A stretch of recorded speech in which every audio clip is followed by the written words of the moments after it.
semuanya, selamat datang di Monifa Official. Beberapa hari lalu aku mendapatkan kabar bahwa RCTI mengajukan permohonan uji materi Undang-Undang Nomor 32 Tahun 2002 tentang penyiaran kepada Mahkamah Konstitusi, yang mana hal tersebut menuai banyak pro kontra dari masyarakat.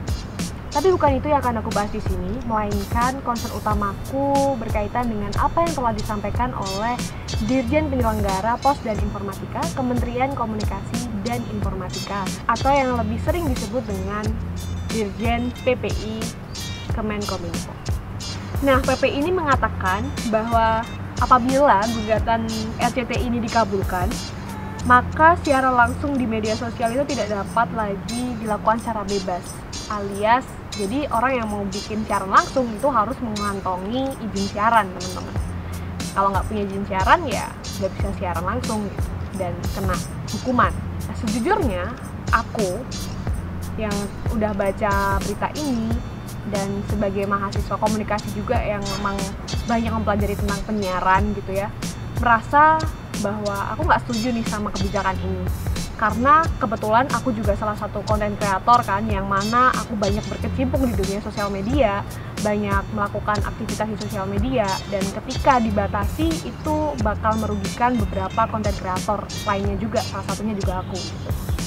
Jadi aku rasa ini kebijakan kurang cocok dan nggak make sense aja gitu menurutku. Nah, menurut teman-teman semua nih, kira-kira kebijakan ini mungkin nggak sih dilakukan di Indonesia? Oke teman-teman, sekarang kita asumsikan seperti ini.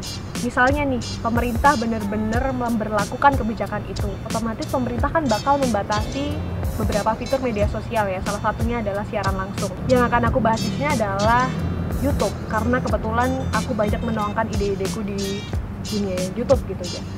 Nah, kalau misalnya pemerintah benar-benar memberlakukan kebijakan ini, maka iklan-iklan yang seharusnya masuk di YouTube kita, di YouTube konten kreator Indonesia, itu bakal masuk ke konten kreator luar negeri kan. Kenapa? Karena kebijakan ini itu membatasi si konten kreatornya atau orang-orang yang berkecimpung di dunia itu, maksudnya orang-orang yang melakukan siaran langsung itu, bukan YouTube-nya gitu.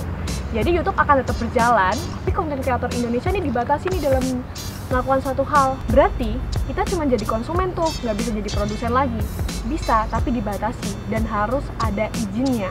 Itu kan ribet banget ya, dan itu kan bukan suatu hal yang mudah gitu.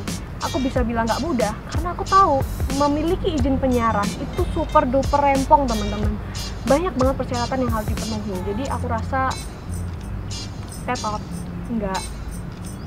nggak sesuai lah gitu loh buat kita. Bahkan ada gagasan lucu nih saat aku membuat materi video ini. Jadi ada beberapa netizen ya, salah satu netizen mengatakan bahwa yuk kita bareng-bareng bikin live streaming biar si penegak hukum bingung. Jadi mereka tuh sampai berpikiran kayak gitu ya, emang bener sih, mereka tuh logis aja, masuk akal aja. Jadi kita emang satu Indonesia tuh ada berapa orang? Satu Indonesia itu ada segitu orangnya. Terus kita live streaming bareng nih, setelah kebijakan dikabulkan, bingung nih penegak hukum mau ngehukum siapa, masa mau dihukum semuanya, kan nggak mungkin. Artinya kebijakan ini itu sebenarnya susah banget buat diwujudkan. Tapi saat aku nyari informasi lebih terkait berita ini nih, karena aku rasakan ini nggak masuk akal gitu loh, terus aku cari lagi, ternyata ada artikel menarik teman-teman. Dan di artikel itu aku mendapatkan berita atau ya informasi bahwa RCTI itu membantah kata-kata Dirjen PPI Kemenkominfo yang udah aku sebutkan atau udah aku jelaskan tadi di awal, bahwa sebenarnya RCTI tidak ingin menyusahkan konten kreator, melainkan apabila benar-benar aturan siaran ini diatur, itu hanya untuk perusahaan bukan untuk individu begitu.